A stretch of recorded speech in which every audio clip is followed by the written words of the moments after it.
Well, good afternoon, everyone. My name is Rishi Agarwal. On behalf of Aventis and all our family members, I welcome one and all to this new session of our panel discussion today. We have a battery of experts from the industry. I'll introduce them and looking forward to a great discussion on how technology is transforming the way companies are doing compliance management. So let me take an opportunity to introduce Lakshmi Nayak. Lakshmi is a part of Indian management team at Waters India. She has 20 years of rich experience in managing contracts, litigation, compliance, data privacy, corporate advisory, employment laws, and risk management. Prior to this, she has worked with Bosch India, Robert Bosch Engineering, Ayers Global Private Limited, Metro Cash and Carry, among others. She's a company secretary and has completed her Bachelor's of Law from Bangalore and MCOM from Mysore University. She's also a PG diploma holder in financial management from Symbiosis. She's been awarded Women of Excellence in 2019 by Business View magazine and Rising Star 2019 by Liger Era. Welcome, Lakshmi. Can I request you to? Yeah, thank you, Rishi. Thank you. That was a wonderful introduction of mine. Thank you. Hi, everyone. I'm here. So let us have a great experience together. Let me now introduce Raj Chabra. Raj is currently working as manager compliance and legal at Pernod Record India. He's a seasoned professional with over 21 years of multi-industry exposure in compliance, statutory, regulatory, and other areas like program management, contracts, agreements, due diligences, risk assessments, and investigations. In his earlier stint at PwC, he has covered industries, example such as FMCG, alcohol, beverages, telecom, home furnishing, apparels, fashion, automobile, leather, footwear, chemicals, healthcare, media, tea. So you can imagine how broad and how rich an experience Raj brings to this conversation today. He has performed supervised compliance audits for over 1,800 factories, offices, warehouses across states. He has delivered various trainings on compliance, anti bribery, POSH awareness, and workshops. Raj has independently developed and implemented compliance, litigation management, and contract management tools as well. So, as you can see, Raj brings deep expertise around tool development as well. Welcome, Raj. Thank you, Rishi. I guess the camera is off from your side. Can you just give me a permission to on the camera? Uh, Thank you. Good afternoon, everyone. Thank you, Rishi. Really appreciate your good gesture, and it will be good enriching experience to interact with everyone today. Thank you. Excellent. Thank you. Great to have you. Abhay, can you assist Raj? Thank you. That's Our last participant on the panel today is someone from the regulatory environment. So we have a very eclectic panel. As you can see, there are two people who are regulated and there is one who is regulating. So Raj and Lakshmi are regulated, and we have Prajakta Pavle, who's a company secretary and compliance officer at Bombay Stock Exchange. She brings with her versatile experience of more than 16 years in the field of corporate governance, compliance, and regulatory. She was instrumental in BSE's IPO of 2017, which got an overwhelming response in capital markets. She represents BSE on the Secretarial Standards Board constituted by ICSI. She has earlier worked with conglomerates like Reliance Industries, JSW Holdings, Bennett and Coleman, among others. Prajakta is an All India rank holder, company secretary, and holds commerce and law degrees from University of Mumbai. Recently, she has been honored by Association of International Wealth Management of India to be among the India's top 100 women in finance 2020. Welcome, Prajakta. Thank you. Thank you, Rishi. So as you can I will, yeah, thank we, you, we Rishi. have a very, very rich panel. Prajakta, go ahead. Yes, so it was a very warm welcome. I must thank you for all the candid words that you just mentioned about me. I am obliged and honored to be amongst Lakshmi and Raj. And I beg a pardon when we say that these are the people who are regulated and we are regulators. But actually, if you see, it's a two-way thing for us. We are also a listed entity and we are regulated also, and it is we are regulating other entities as well. So thank you. I look forward to have an enriching experience with you. Excellent. to Looking Raj forward. and Lakshmi and Rishi. Thank you. Excellent. So I'm just setting the context for our discussion today. As we all know, managing compliance in India is pretty complex. There are too many acts, too many compliances, too many filings, too many returns, registers, challans, payments, and so on and so forth. There are compliances at three levels: central, state, and local. They are broadly classifiable in 7 categories, which are labor, dealing with labor laws; finance and taxation deals with direct tax, indirect tax, customs, FEMA, and so on; commercial deals with all equipment, hoists, lifts, cranes, pressure vessels, weighing equipment, tools and tackles, gas holders, and so on; secretarial deals with SEBI, MCA, BSE, NSE, and so on; EHS stands for Environment, Health and Safety, and deals with pollution control boards at central and state levels, and all the returns, registers, consent orders, and so on. Industry specific deals with regulations which are applicable to specific industries, like TRAI for telecom, RBI for banking, shadow banking, NBFCs, FSSAI for food processing, IRDAI for insurance, and so on. General covers other categories such as Gram Panchayat, Zilla Parishad, any specific MIDC oriented returns registers which are not covered as a part of our regular compliances.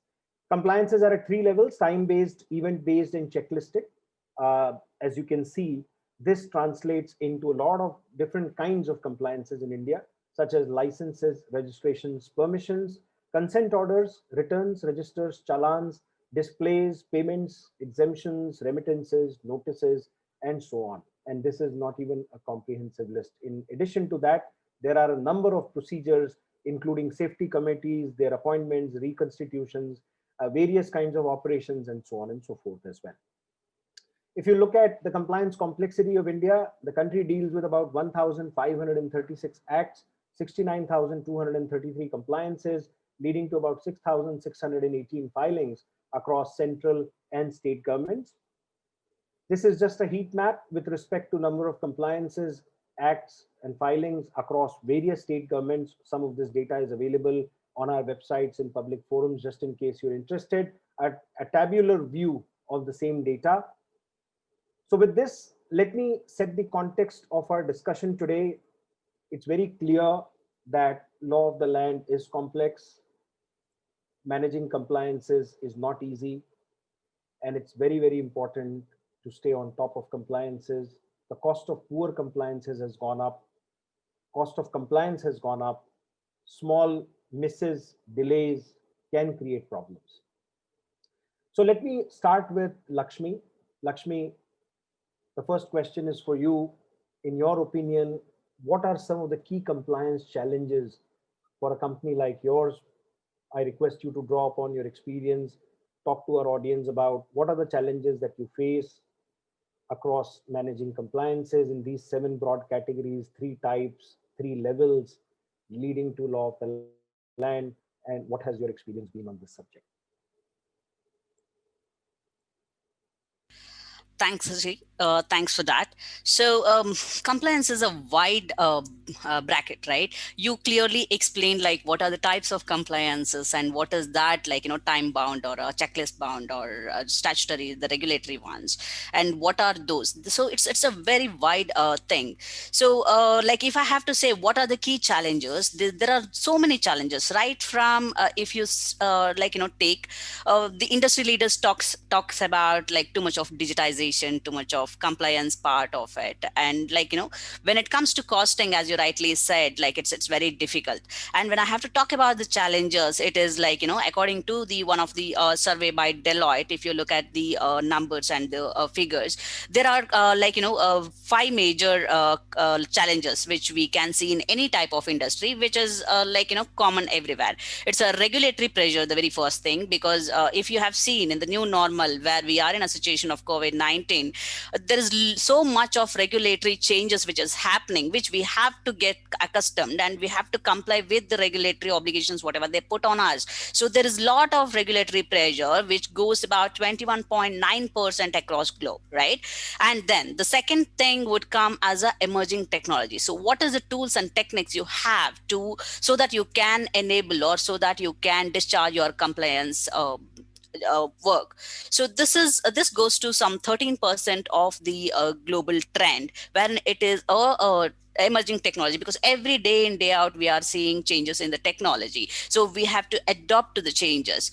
And then the third is a very important one, what I call it as, which amounts to 8.1% according to the survey. This is the internal challenges. Yeah. So all the compliance officers, I think Raj and Prajakta also would agree with me that there is a lot of internal challenges, whether it could be your peer, whether it could be a tone from the top, or it could be from any of the support functions, or like how you impart, like whether people receive it in a right direction. There are so many internal challenges for any of the compliance officer. It's not so easy, even though compliance is very key, very it's a high with vital importance, but still, like, there is a lot of effort which needs to go in when you have to create compliance awareness amongst the employees of the organization. Yeah. So all of the above would be 43.4% of the overall challenges what we foresee. And when it comes to compliance is always seen as a support function, and whatever you say, nobody would take it in very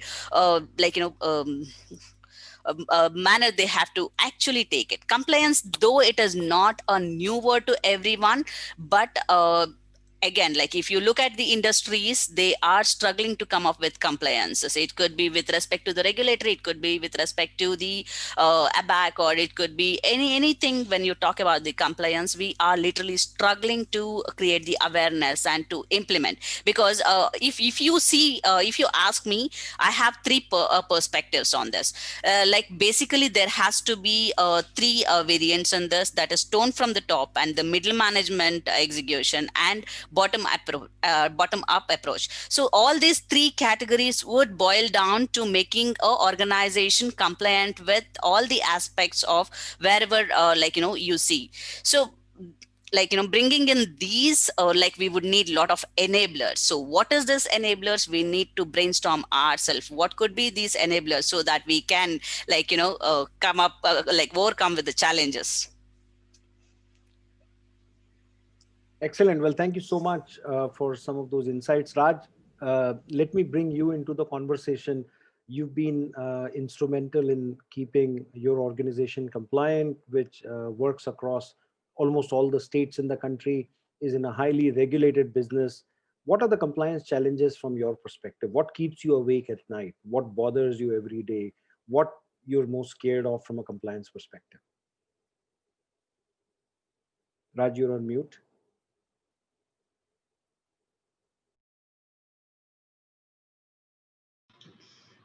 I'm so sorry. If you talk about this industry, which is liquor industry, which is highly regulated through the excise, right, which is the main prominent state subject, right? And apart from that, based on my experience of the industry, right, if I talk about how this compliance got started, right, I bifurcate this into a four stages, right? One is your pre-independence, second is your post-independence, and then third is your Companies Act came into a picture, section 134, and fourth is this pandemic time which we are living, working from home, right? So we talk about the pre-independence area, wherein there are legislations were there, Workmen Compensation Act, Indian Boilers Act 1923. We have the acts. Still, we are following the compliances, right? However, there is no monetary and mechanism at that point of time, right?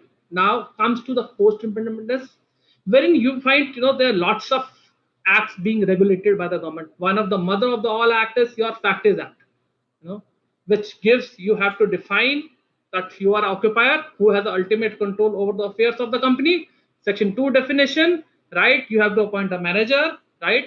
There are challenges. You have to do a manually everything. Minimum Wages Act, PF Act, and then I'll come to the straightaway to the section 134 of the Companies Act, wherein that you have as a board, you have to give a declaration that everything is well in your company. All the applicable laws of your company is complied with. So thereafter, that digitalization or the people awareness came into a picture. Now come to during this pandemic time, right? Everybody is working from home. Everyone has to comply with everything. Now, these four stages of the compliances, right? There are challenges in each and every stage, right? First stage, we have to, open a factory, to open an office. It is simple. You go to the department, fill a form, and do it. No one is coming and asking you, or perhaps he will come, under the inspector Raj. He will come 4 times, 5 times in a year. And in post independence, the regulation came into picture. As an occupier, before starting any factory, you have to be submit a form, form 1A, 2A, and certificate of incorporation, certificate of stability you have to submit. But coming after the digitalization, right? The Companies Act and the people are coming. The challenges of each of the industry, like for the industry specific law, which is for the FMCG and for our industry, FSSA, right? Excise, and the legal metrology, which is of a few acts, which is more challenging, creating a problem nowadays, right? So these are the major challenges of the industry wherever you have a specific industry. Over to you, Rishi. That's great. So wonderful.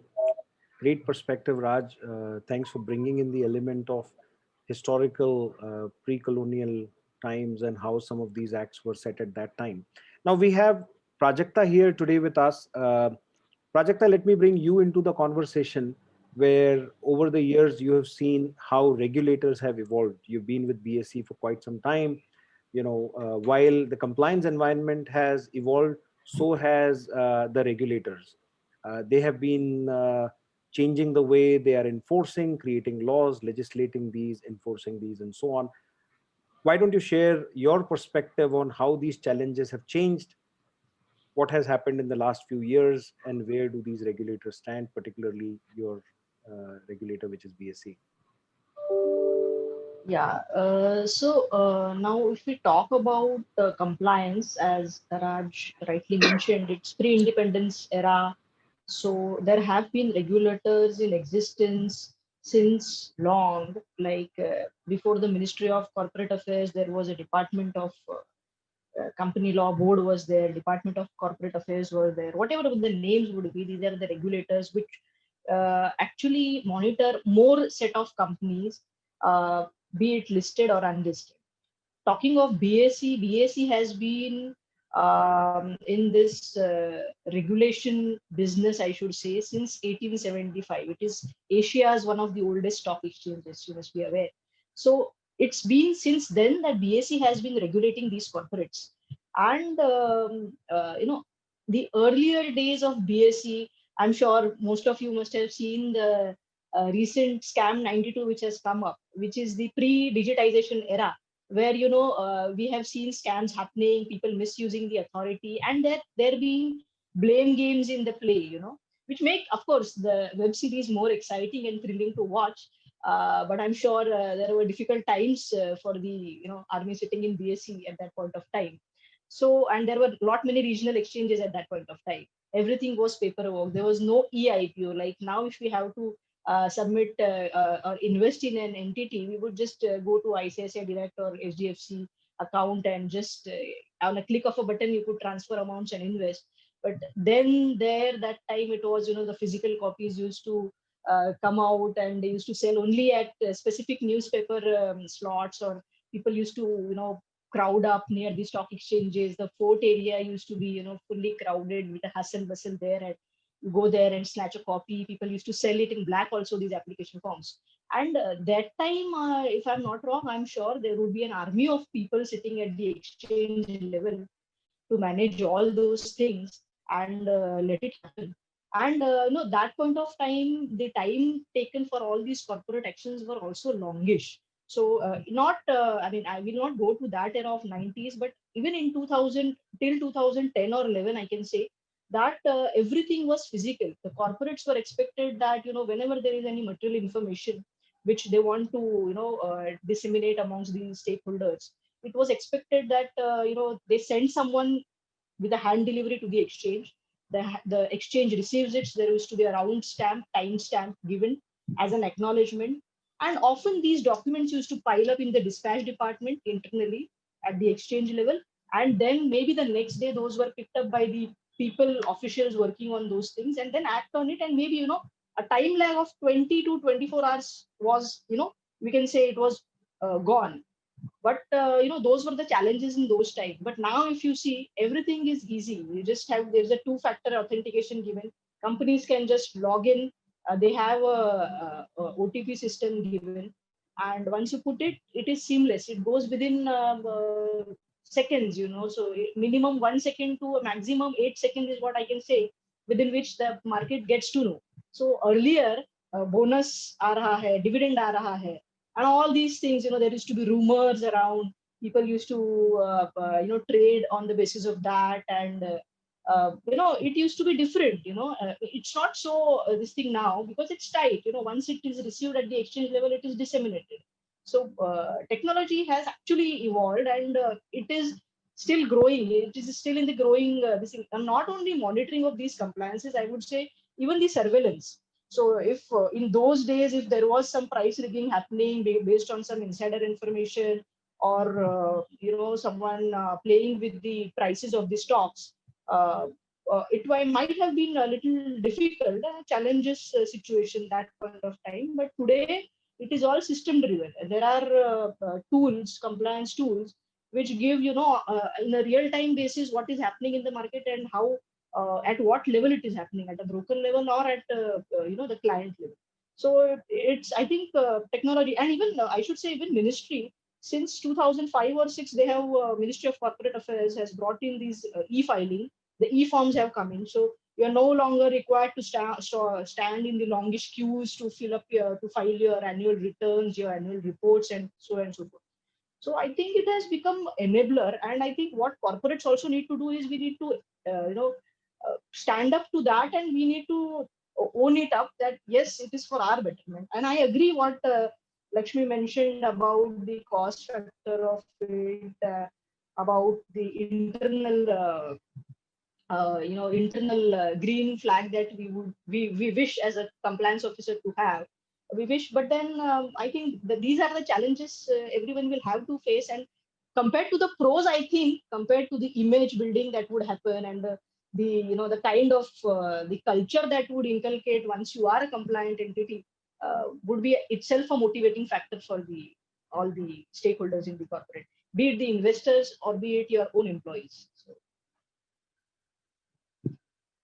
Well, very, very interesting points emerging here. Lakshmi clearly spoke about increasing cost of non-compliance, not enough resources, opportunity of missing compliances, in spite of your best efforts, not being able to stay in control of some of the compliances. Raj spoke about the nature of compliances, a lot of them set in colonial times, still continuing on. So while the world has moved from 20th century to 21st, India has moved from having no internet to doing 2 billion transactions on digital payments a month. But if you look at a number of our labor laws and others, we still have continued to follow on what was created in 1920s and 30s and 40s, with some tweaking. Hopefully the upcoming labor reforms paves the way for reduction of this compliance burden, making them future ready, making them future friendly, bringing a lot of transparency, accountability, and digitization, simplifying some of these returns and so on. So and Prajakta, thank you for bringing in the regulatory view. When we are in the moment, we sometimes don't realize how the world looked about a decade ago. And listening to you, it was very clear that we have made progress. Just like everything else in the world, these systems have evolved, and I can't imagine a scenario where there was so much information asymmetry between when the information got originated, how did it flow, whom did it land, where did it land, who used it, and what decisions they made, right from there to standing in queues to file applications for IPOs, to file annual returns, to everything being digitized now. I think the world has come a long way. So while we can crib and complain about compliance burden, it's clear that over the last few years and decades, progress has been made. So we are at a very critical juncture of our panel today. I would like to bring over 150 odd participants on Zoom today to take a survey. Um, we would like to hear your experience managing compliances. What are your feelings about how India manages compliances? So I request Abhay, who is our administrator today, to flash the survey so that our participants can take a few minutes and fill these surveys out. I request panelists also to take a minute and fill out the surveys. I hope all of you are able to see the surveys on your screens, and you should be able to answer these questions. There are just 8 questions. It will just take about a minute or two. Highly recommend that you put your view here. Helps us to use this data when we identify what needs to change in the country as we discuss compliance challenges with various regulatory bodies, various ministries. Your view does count. We strongly appreciate your effort to give us your views. Some interesting trends are emerging. I can clearly see that from 32 people who've taken the survey, 92% feel that managing compliance in India is really challenging, and the trend is continuing to get reinforced as more and more people take the survey. We already have close to 50 people who have completed the survey, and there are many more who have joined us on the social media platforms, because this panel is being broadcast on the social media platforms as well. I can see that over 60 people have taken this survey. Please go ahead. I'll keep it open for a few more seconds. Request you to take the survey. Let us know what you feel about compliance management. So Abhay, we will wrap up the survey in about 25 seconds. So about 74 people have already taken the survey. The number has shot up beyond 80 now. Okay, so another 10 seconds and we are closing this poll for now. And we will view the results in a few minutes towards the end. So thank you for your view. So this brings me to the next section of our panel today, where we have heard our participants talk about their experiences in managing compliances in India. We clearly heard managing compliances is difficult, it's complex. There are too many of them, geographically dispersed. The numbers are high, the dates are too many. And in spite of your best efforts, you can end up missing compliances. So that's clearly a theme that is emerging here. Now, let's move to the solution part of it. All 3 of our participants and panelists today have spent a lot of time in the industry. They've come up with various best practices to inculcate the culture of compliance in their respective organizations.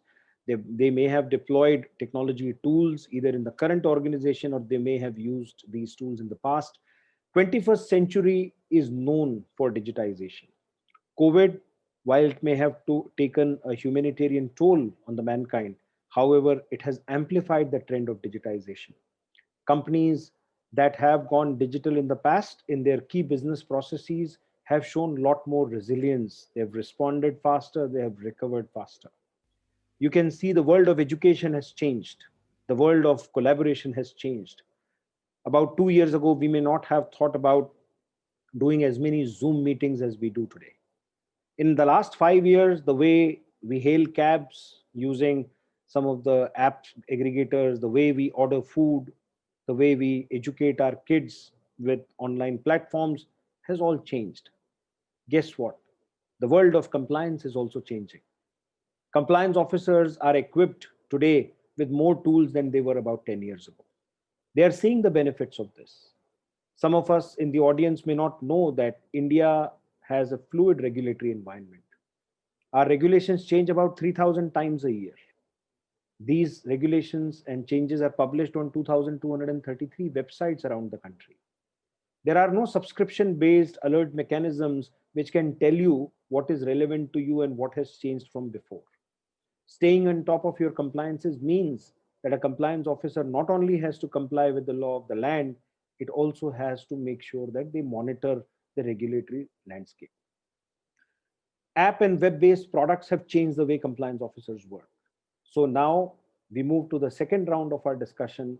Let me start with Raj, bring him into the conversation, seek his input on how he has reinforced compliance management in his current and past roles, what are his thoughts on technology transforming compliance management, how it enables compliance officer to do their job better, how does it bring transparency, visibility, timeliness, and traceability into compliance programs, and how it is actually transforming compliance in 21st century.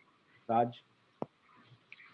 Thank you, Rishi. I'll just take you to a year in the 1995, April 6th, when a small article published in US, a child is affixing a label on the football of Nike, and Nike declaring the statements in their platform that they are not employing any child labor. So importance of compliance came into the existing from that 6th April 1995. Thereafter, you know, there are lots of agitation done by the people, right? The Nike is using a child labor. They have shut down. They have to shut down certain stores, offices, and the importance of the compliance started emerging into the world. And water being sourced from the developing countries like India, Bangladesh, or Pakistan, all the importers, they have started put it one thing, that first you have to comply, you have to do a compliance mechanism in your place, then thereafter we will take your stocks. So I am the one of them, that the audits of garment industries, tea industries, based on our report, the orders being lifted. Now I'll take you another example wherein I visited a factory. It's surprising, in the year of 2003, if I'm not wrong, the factory in bamboo sheds. People are working in a hot temperature of June, right? Having 48, 49 in UP. That you can't imagine people are working over there, right? I'll come to a third example, right? When your provident fund, everything is a manual. People used to have a stamp of provident fund department. If you go and check, they will affix a stamp and share it with you, or even to the government department. Now the digital thing first came into a picture by the government in 2013 by the Companies Act, and then thereafter by the PF department. In 2014, they have started doing an online submission of your provident fund. By the year teething challenges, everything 2015 onwards, everyone has to deposit their PF online. So that's the area, right? The trigger point is from that area. People have started doing some of the pioneer company have started developing the tools, the PwC and the Big Four and the other agencies have started developing the tools and giving it to the companies. They have started giving a. So I am the one of them, in in my days, I was, developing these tools, and worked extensively on the various industries, right? And now in today's world, right, you can't do a manual. And during this pandemic time, you have to do everything manually. Right? You can't think of you'll have a webinar, attending a 230 or 400 people, right? You're sitting at home and doing a webinar. So that's a digital thing in your life. And digital will give you one more thing. One pager dashboard, you want to present to someone to your measurement, that's the dashboard. This is the compliance status of everything. This is how I complied, right? Sitting at home, I can check everybody's, pan India records. That's where there's a problem, where there's a delay. I can pinpoint that area itself. So digital ways from 1995 till date is huge change, and people have started. Company have started doing it. Itself, the company's compliance solution company has to reach to the companies that this is our tool. Why don't you buy us? Now the company themselves going to the agencies that can you provide these tools to us? So that's the entire journey of this from 95 till date. People are moving towards, everybody is moving, our company is also moving in same direction. So very interesting point made there, Raj, and totally agree with you. In fact, recently I was doing a quick study of, a day in the life of a compliance officer, right? And it was funny. We were tracking a few compliance officers for companies which are large, sizable, with a multi-locational presence. And we realized that 60 to 70% of their day is getting lost in non-productive items. Most of these compliance officers are highly educated. I mean, they've gone through multiple degrees and many years of internships and this and that. And at the end of it, you expect that they would be doing a lot of strategic work, planning, management, spending their time in areas which count more. But you look at it on the ground, they're chasing people. अरे ये compliance हुआ क्या? अरे उसका क्या status है? अरे वो compliance का application file हुआ क्या? That is the reality. So where 60 to 70% of their time gets spent in non-value adding items. For creating a small report for the board, they take as many as a week to 10 days just to get the statuses. In spite of all of that, you will realize that their report actually just reports on 10 to 20% of the compliances, because the remaining 80%, they have no wherewithal or time or opportunity to even get a status on. While Companies Act and MCA, you mentioned this earlier in your earlier discussion, have mandated some of this. There are two real things if you look at it from the spirit. First, the management has to comply with the law of the land and certify that we are in compliance with the law of the land. The second, you need to have processes and systems that bring in the required transparency, visibility, traceability, timeliness. So it provides you control so that you are in compliance with the law of the land. It's just not an anecdotal evidence. So totally agree with you. I mean, when we talk to compliance officers, and we do that plentifully on a day-to-day basis, we realize that they're not spending their time on planning of risk and so on and so forth. They're not spending their time on understanding how the regulatory landscape is changing, going through these codes and understanding the impact of these codes on how the world is changing around us. Most of the time is spent on repeated, non-value adding, low-end items, tracking things down on phone calls, on paper-based systems, on spreadsheets, and so on. So totally understand where you're coming from, and this is a point I would like to echo. Now let me bring Lakshmi into the conversation. So Lakshmi, you've heard Raj talk. Raj is managing an organizational compliance with presence in almost all the states and union territories that is out there, operates in a highly regulated industry. He brought in the examples coming from 1995 as to how a small non-compliance, which people don't even pay attention to in a number of instances, can make companies history. And in today's age, when there is so much digital media, there is so much social media, a single mistake can wreak havoc on the brand image of a company.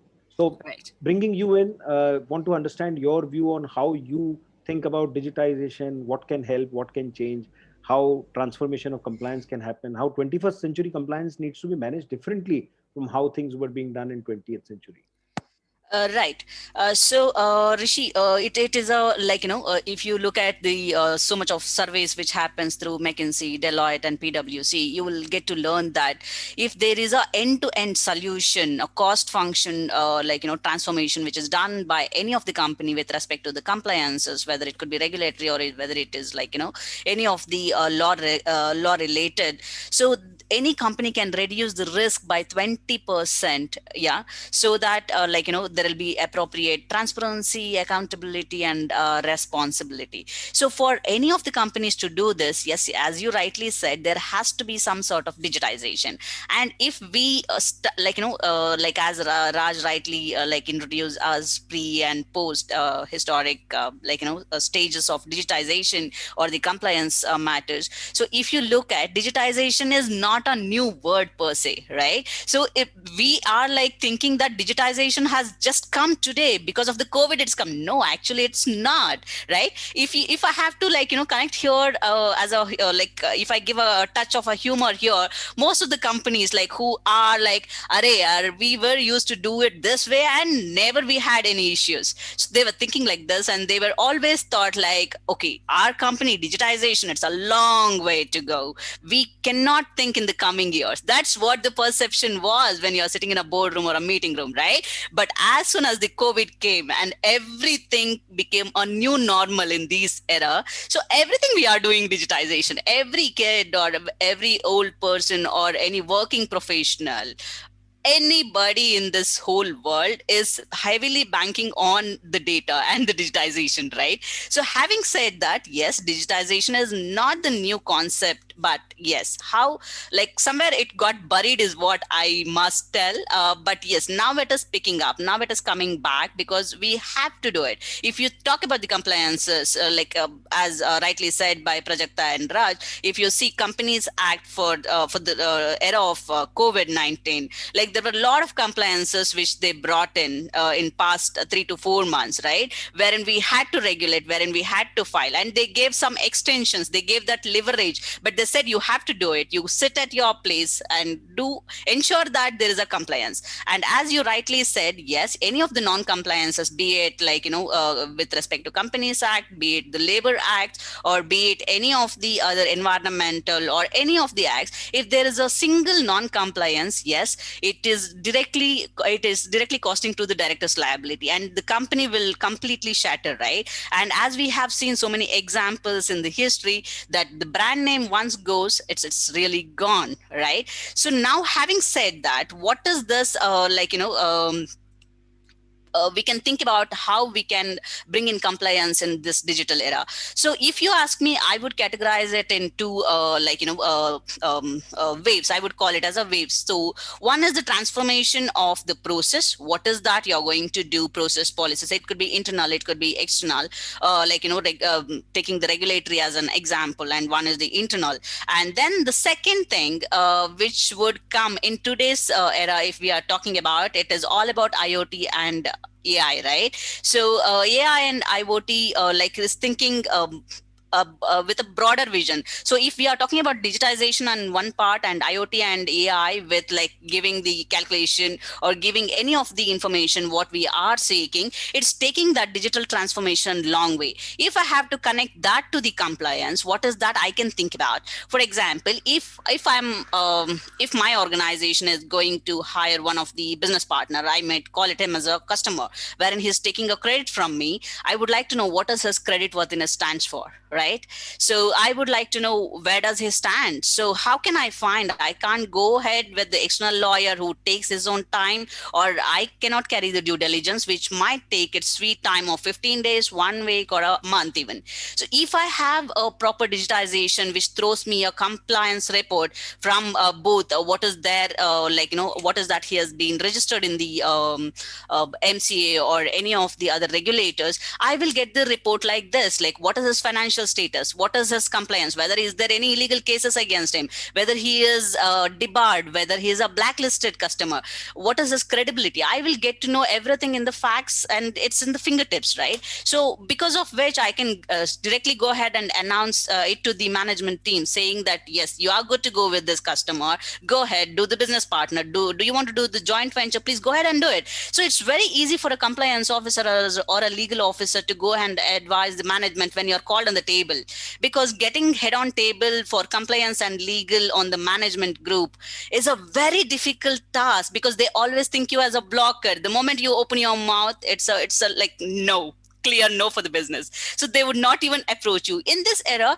like if we have sufficient tools in place, yes, it matters a lot. But again, at the same time, Rishi, as I rightly said in the beginning, if you see any of the CEOs in this world, they all talk about digitization. Yes, we have to go digitization, supply chain management, ERP, SAP, blah, blah, blah, blah.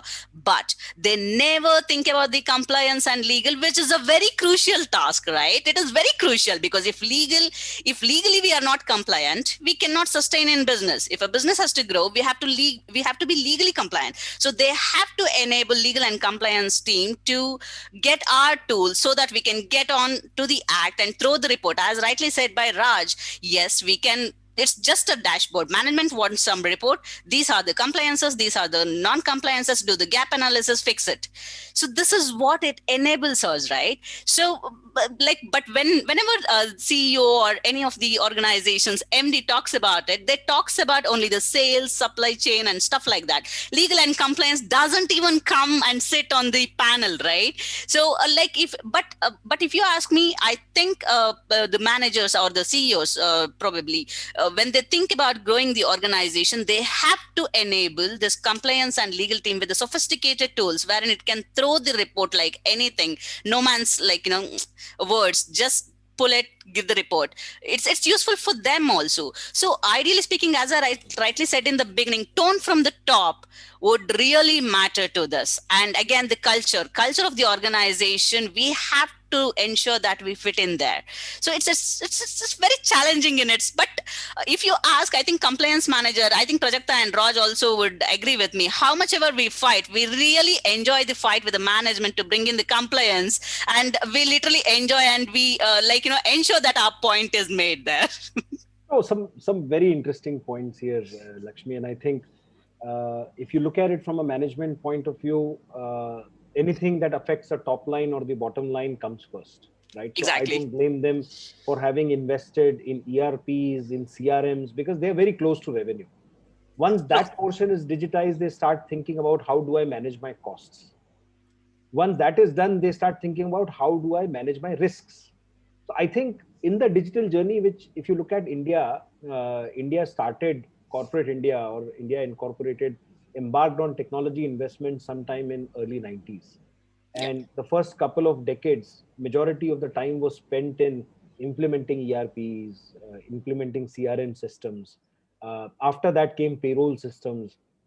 And then now, in the last 5 years, we have seen that because of many factors, and one of them is cost of poor compliance has gone up. You would not believe that out of 69,000, 233 compliances that India has, 26,134, which is almost a large chunk, 35-40% of those have criminalization. People can go to jail. I mean, management can go to jail in 26,134 line items. But I think educating the management also matters a lot, Rishi. In today's era, if you see the management people who are sitting, who are so-called directors, they are not aware of what is the consequences in case of non-compliances. Absolutely. And I think that world is changing now a little bit. Independent directors don't want to blindly sign on documents. They are asking the right questions. They are compelling management to put these practices in. They're asking for greater transparency. And I think that's where digitization comes in. Now, before we move forward further into this discussion, there is one thing that I want to bring up to our audience. There is a Q&A section that is out there. We will spend about 10 minutes, 7 to 10 minutes answering your questions.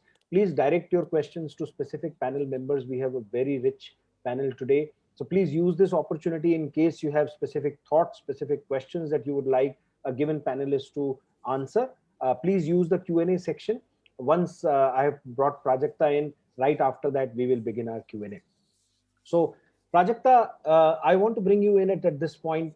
You've beautifully described the journey in the last 10 years or so as how regulators have worked on changing the way they regulate, they enforce, managing some of the digital systems. And it is very clear that last decade saw a lot of evolution happen on the regulatory side as well. What next? Where do we go from here? What does the next 10-year, next decade look like to you from a regulatory perspective? How technology is going to transform that? Yeah. So, Raj, see, Rishi, I would, like to again harp upon one thing, that apart from the digitization that has happened over the past 1 or 2 decades, I think there is a lot happening in the regulatory industry. Like, a lot of startups are coming in, giving these compliance management tools, and creating awareness amongst the younger professionals and the senior professionals also, those who are not very much inclined to accepting technology as way of business.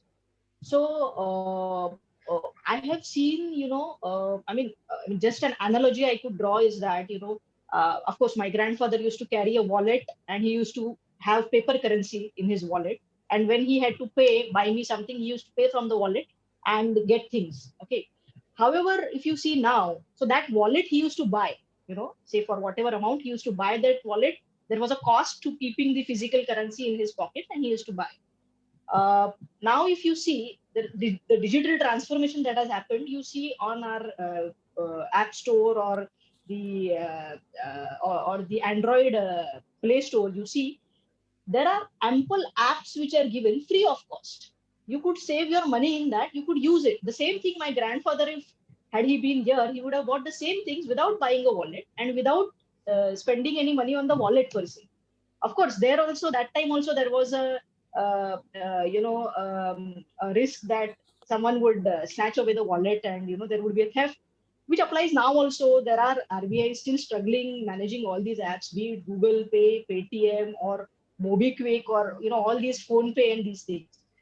So, but still people are using these apps because in COVID times, especially, these are working. Now, what is so unique about these apps? These are all startups, and Amazon Pay or Flipkart has got its own wallet. So what these people are doing is they are very smartly giving the technology for free to use to the end user. What happens is, in that, people use it. They check it how it is. If you don't like it, they stop using it. So I think likewise, in the coming 10 years, I think these regulatory technology, regtech, fintech companies need to give their product to the end users to make them know how is the experience. Of course, there would be no cashbacks there, but but the only cashback would be, you would save a lot on time and cost. And once you are convinced about it, people are going to buy it. Talking about artificial intelligence, like BSc is extensively using artificial intelligence, like we have a tool, it's something unimaginable. We have a tool built in where there is a data feed on a continuous basis. The data is fed into this tool. There is an AI tool which picks up all the feeds, be it your Facebook posts, your Twitter tweets, or your the tickers which come on our television, whatever, even the video and the audio which is given on the radio, or if there is some information which the surveillance department finds that this is not in the public domain and this is going to affect your share price, definitely the surveillance department kicks into action, and immediately within 30 minutes of creating this awareness, they issue a notice to the companies, and this notice is even published on the website that we have sought this so and so information from this company. So I feel for technology to be evolving more, it has to be given for people to use, is my say.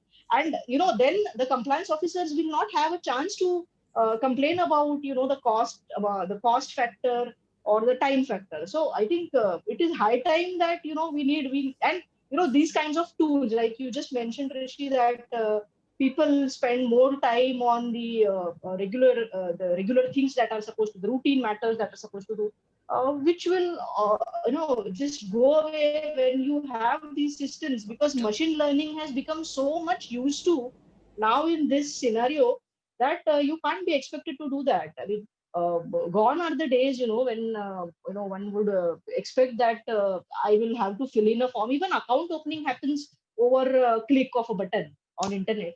So likewise, regulation and compliance has to be made part of. And what Lakshmi mentioned about that the business has to agree to it, I totally agree, because most of the times compliance officer is always entangled in, नहीं आप ये करोगे तो GDPR का issue आ जाएगा, या privacy laws का issue आ जाएगा, or some environmental laws would come in when in Raj kind of a scenario. So all these things do happen, but then what if we have something which is built in the technology and which is given for free? Let us make a choice whether I should use maybe one compliance tool or the other. So I think this is the way going ahead. This will be helping companies. And of course, when these COVID times will finish, we never know.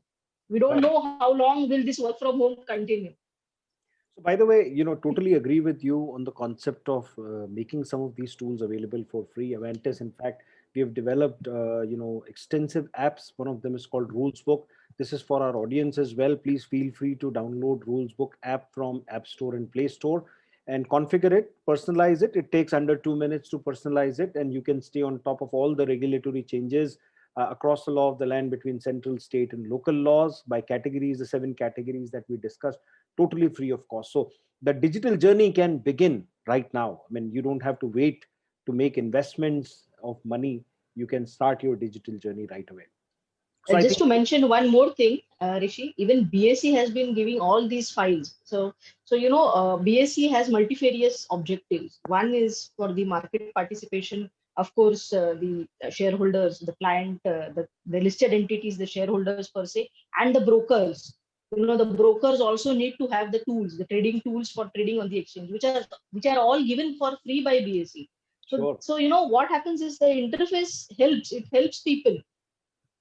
The Right tools from have to be, origination of data all given. the way through Yeah. analysis and reporting, it's all seamless and streamlined.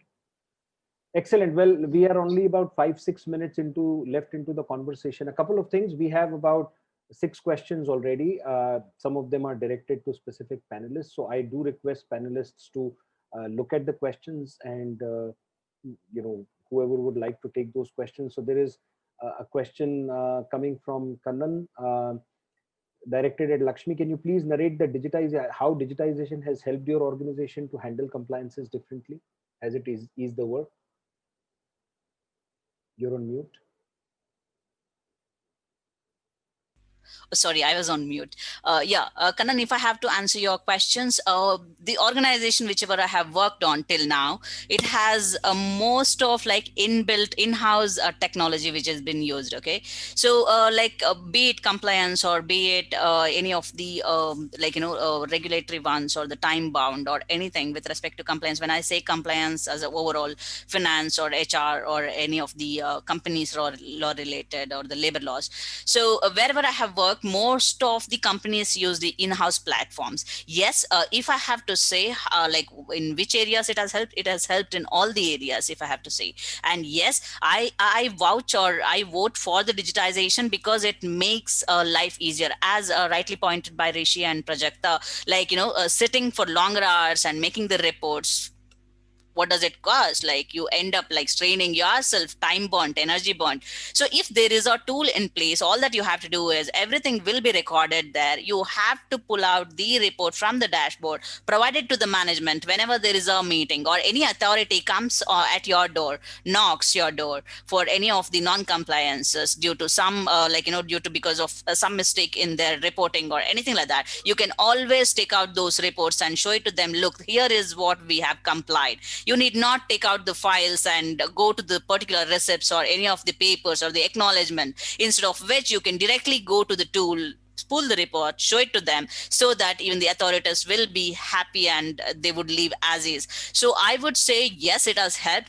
When I was working in Bosch is highly sophisticated platform and they have in-house tools, plenty of it, wherein we had a team inside from Germany, be it Germany or India, people used to develop it. So yes, but in my current organization, if I have to say, we have little bit of tools, but yes, we are in discussions with most of the vendors with respect to the compliance, be it ABAC, be it labor compliances or for creditworthiness check or the due diligence of third parties. Yes, I am in discussion for India as well as global, and we are moving towards the digitization because what is we are evolving when it comes to the digitization part.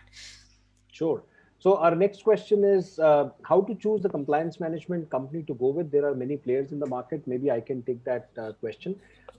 Just like everything else, there will be many players out there in the market. When you look at compliance, I look at it as a body and a soul. The body is really the technology. So make sure your vendors have the cutting edge technology, because technology changes very rapidly. Something that was developed 10 years ago is not relevant anymore, because in 10 years, the technology has changed quite dramatically. The second thing is, please make sure that your vendor also has state-of-the-art compliance management database, which is national, covers central, state and local laws, and is updated daily, hourly. And that's where 3,000 plus regulatory changes happen. There are many mom and pop stores out there who have put in a product. What they lack is a compliance management database, a team of compliance experts to go with that. Without those two, you will not be able to use the tools well. The third most important thing is make sure the tools are extremely user friendly and available on mobile platform. In this day and age, something that doesn't work on mobile platform is not likely to be adopted well. And to earlier points made by some of our panelists, if it is not adopted, in spite of the fact that you have a tool within your company, it will not work because it's not available on the mobile platform. The reminders, alerts, escalations, notifications, regulatory updates, a quick view of the snapshot of what is happening in your organization. You don't expect people to every now and then go look for the link, look for the app, and so on and so forth. If it is there in a notification based format like WhatsApp, you will be able to stay on top.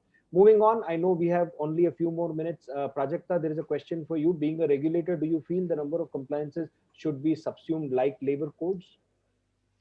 So, being a regulator, I would just say one thing, what we are moving towards in the next couple of years, or maybe couple of decades, maybe, is that, there would be just one, the dashboard concept that Raj just mentioned, that once I have done one filing, it would go automatically to all the platforms, be it the Ministry of Corporate Affairs, be it the listing, be it the labor compliances or environmental compliances or the health and safety measures.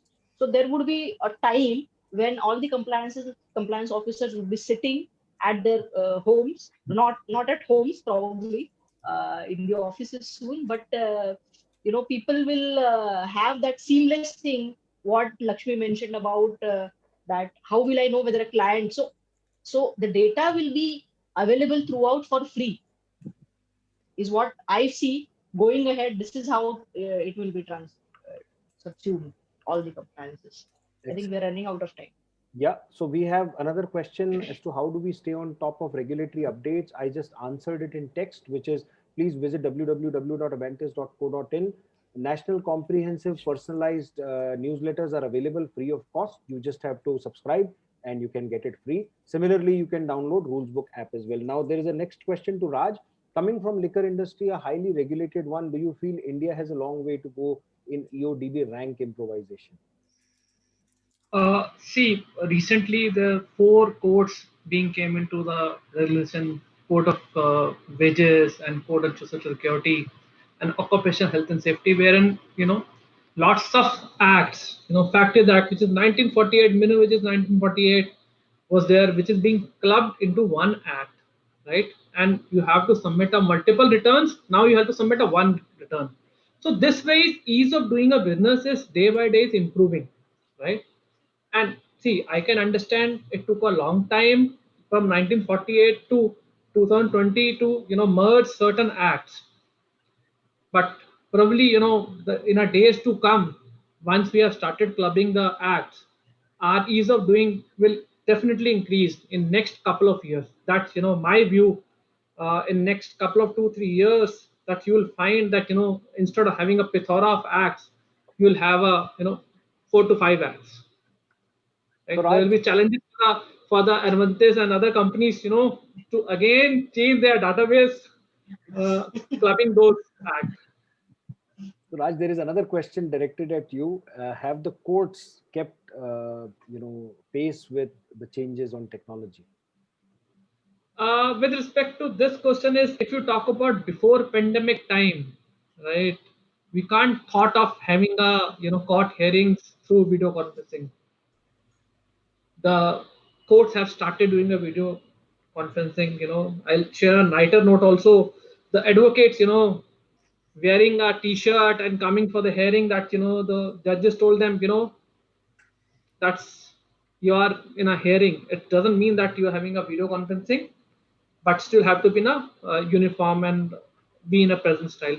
So over the times to come, the court will realize that the video, once you're starting this platform while working from, they will also start accepting these things.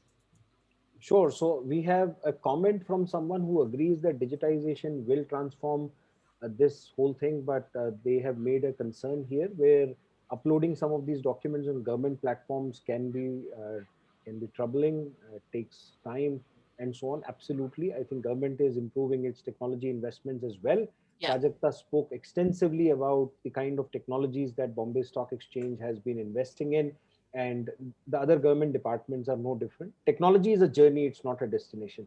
If you think technology is going to solve all your compliance problems tomorrow, think again. There is no panacea, there is no shortcut. It's a journey. The best time to plant a tree was 20 years ago. The second best time is now. If you start this journey now, over a period of next few quarters, your compliance will start improving.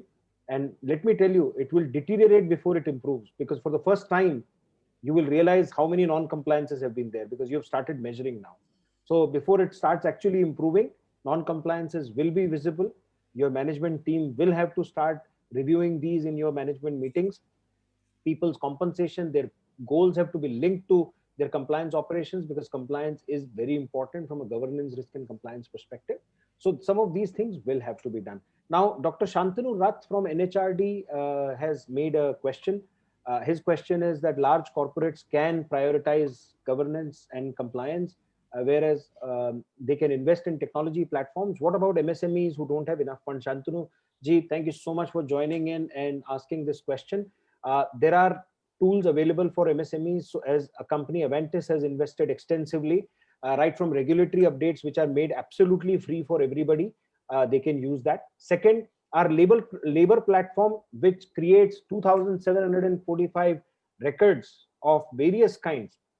We not only track labor compliances, we also create regulatory returns, which includes registers and returns. There are 2,745 of them across central and state government, and they are available very, very cheaply. MSMEs can absolutely afford them. A number of these are available to MSMEs, and they can leverage it. So these don't require extensive investments. We are talking about a couple of thousand rupees a month, which is very affordable. So I think gone are the days, to Prajakta's earlier point. Over a period of time, technology tools will come with very little expenses, in some cases free as well, and value added services will have to be built on top of it. We have seen how the app ecosystem has evolved over a period of time, and every area is going to go towards a free, freemium and premium version, where premium can be taken by large enterprises, free can be taken by very small enterprises as well.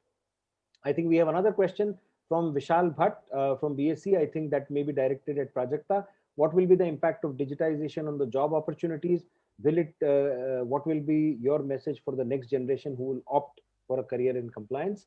Prajakta, do you want to take it? Do you want me to answer it? Absolutely, I could take it if you then you could complement the answer. Sure. So basically, now when we are talking of digitization, obviously at the core we are talking of technology, and the support function will be given by humans. So the compliances will be managed by technology, and technology, as we all know, works 365 days. It doesn't sleep. There are no vacations, and but people do need vacations. People do sleep, and but still there will be a human factor required in monitoring these compliances. Yeah. And that's where what Rishi just mentioned sir, a couple of minutes back about compliance officer being busy in the regular routine things will come out of this, and just a dashboard of things will give him a sense of confidence in carrying out his planning things, managing the other work that is expected from a compliance officer.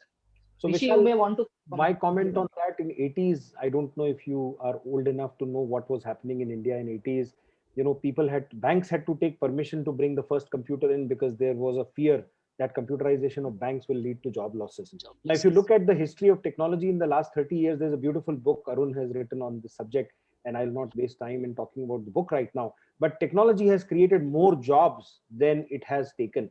The e-commerce today is because of technology. Millions of new jobs are coming in the gig economy. If Swiggy and Zomato didn't exist, all these jobs would not exist. So Uber and Ola are the same way. So they are creating more jobs and more entrepreneurs. Just the nature of the job is changing. What used to work 30 years ago in bank doesn't work. Yeah. So the nature of jobs are changing. So whoever wants to enter into this industry will have to be in line with the upcoming trends, will have to pick up the skills that are today's skills, which are relevant for 21st century. What worked in 19th and 20th century It doesn't work in 21st century. We have another question. Can technology ensure 100% compliance management? I think I answered that question earlier. Technology will not ensure 100% compliance. And I'll give you a funny answer on that. If you buy Tally, will your accounting get done automatically? Is my question. Right? So there has to be a human touch. There will be an accountant who will use Tally in order to do your accounting. And that's the same way with any technology platform. Humans have a role to play there. Technology doesn't work on its own. If you don't go and file a labor return, it will not go get filed itself. Technology is not going to go file, at least just yet, because APIs are still missing. At some point, when APIs are available, with a click of a button, you may be able to file. But today, culture is required to be changed. When you bring in a technology tool, humans have to go behind it. Executive sponsorship is going to be required. Boardroom conversations will have to change. These reports have to become mandatory. The onus on compliance not being a compliance officer's job, but everybody's job in the company has to be brought in. And that's where the culture will change. And for over 3, 4, 5 quarters, you will see that the organization's compliance has changed quite dramatically, and it has suddenly become a talk of the town. People are talking about it. They are learning more and more. They are staying on top of regulatory changes. But if you're thinking technology is going to solve the world's hunger problems tomorrow morning, let me give you the bad news. It's not going to solve that. Anybody else who wants to reinforce what I just mentioned? You rightly said, Rishi, right? Technology can give you a platform, right? They can give you a plate, Yeah. right? And a chapati on that, and two, three variety of vegetables and everything. You have to use your hand and eat it, right? And you have to decide which one want to eat. You want to first curd eat, or you want to eat a paneer or chicken, whatever the way, right? So you have to use your hands. Then your technology start working. So I think, Raj, I will give you another question here. There is Vivek Samuel Nadar from Aarti Industries. Do you think engineers have a good future in compliance, because only company secretaries and lawyers seem to be in this area? Let me tell you one thing. My first degree is a cost accountant. I am a cost accountant, right? I have done my HWA, and thereafter I moved into a compliance. So this is the best answer to you. Being into a financials, completed my degree from there. I moved into compliance. So why not? Yeah, I can move on. So why can't you? totally. I agree with Raj. Like if you see, Vivek, like most of the patent lawyers are engineers. If I have to answer your question, so when engineers can become a patent lawyer, and as Raj rightly said, from cost accountant to lawyer, and me working as a paralegal, as a legal, why not a engineer working as a compliance officer? It's possible. And I'll just tell you, I went to IIT, did my mechanical engineering, went to IIM Calcutta, did my MBA. For the first 12 years of my career, I didn't know a difference between the act and the compliance until I decided to revolutionize compliance management in India by tech enabling it. So, absolutely. If you have the So willingness, hunger, passion, desire, you Yeah, will be able to learn. It's not I rocket feel science. I feel being a compliance officer, all would agree here that compliance is a way of life, right? We all have set time for breakfast, for set time for lunch, set time for evening snacks and dinner. It is the way of life. So it is a similar way. A compliance officer is, and anyone, be it an engineer or even a scientist, could become a compliance professional. There's nothing. totally. Next generation is for compliance only. You have to compliance. Company have started changing their views about the compliance. In our company is compliance is the number one priority, Yeah, right? Beat anything. And the world is changing after 2013 Companies Act, right? Everything, during this pandemic time also, that everything is digital, right? Be it a board meeting. Can't you think that you can have a board meeting or a virtual. AGM via VC? Will the Ministry of Corporate Affairs will allow you to do such things? They're allowing have a board meeting through VC. True. So why does now it's a compliance? And I'll give you another example here. Whoever, it's an anonymous attendee who has asked that question. About 30 years ago, in order to be a bank officer, you needed to do a bank probationary officer's exam and all of that. Today, a normal MBA with an engineering degree can do a fantastic job in banks, because the skills that are required to manage have changed. And as long as you have the hunger, desire, and willingness to learn, you can actually get into any profession. You don't necessarily need, of course, you need a secretarial certification if you want to do secretarial job. So that Yeah, those are some specific technical requirements of the various institutions. But a compliance officer may not be a company secretary. They can be a company secretary. So it's not a necessary condition. So I think it brings us to the end. I want to take another 30 seconds and show the results of our survey before we wrap up. Abhay, can I request you to share the results? So I feel managing compliance in India is really challenging. 91% believe that. My organization has paid some fines and penalties due to missed compliances in the last 12 months. Um, some people may have been scared of making yes as an answer there, but 33% agree with that. I believe tracking compliances using technology platform will help make it better. No questions there. Almost 100% of us agree on that. It's high time we change the paper-based compliance filings. 96% agree with that. My organization has missed at least one critical compliance. So you can imagine 45% agree with that. At least one critical compliance they've missed in the last 12 months. Managing compliances during COVID has been really challenging. 88%, whopping 88% agree with that. It's challenging to stay on top of all the regulatory changes and updates. Imagine 95% of the people agree with that. And filing compliances are often missed because they are paper based. whopping 75% agreement there. So it's very clear that the world of compliance is changing fast, and we all have to change. Either we change or we may not survive in this industry for too long. So with that, let me first start with thanking all our panelists to make themselves available, bring their expertise, be willing to share that, and to hundreds of participants who have joined us on Zoom as well as on our social media platforms, YouTube and Facebook. You've been a great audience. I can still see over 120 people are here after 1 hour and 15 minutes. So thank you for being so patient, so engaging, answering some of these surveys.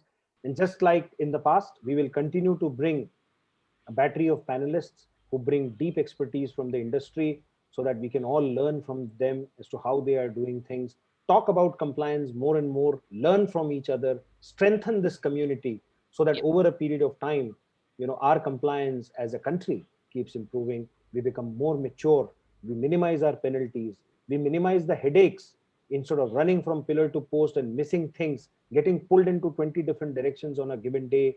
We have a clean dashboard, clean reports where we can focus our time on strategic items rather than wasting all our time in creating reports and finding items.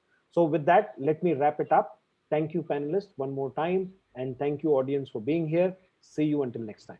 Stay safe. Thank you, Rishi. Thank you all. Thank you. Thank you Stay all. safe, stay healthy, stay connected. Thank you, everyone. Thank you, Rishi. Thank you.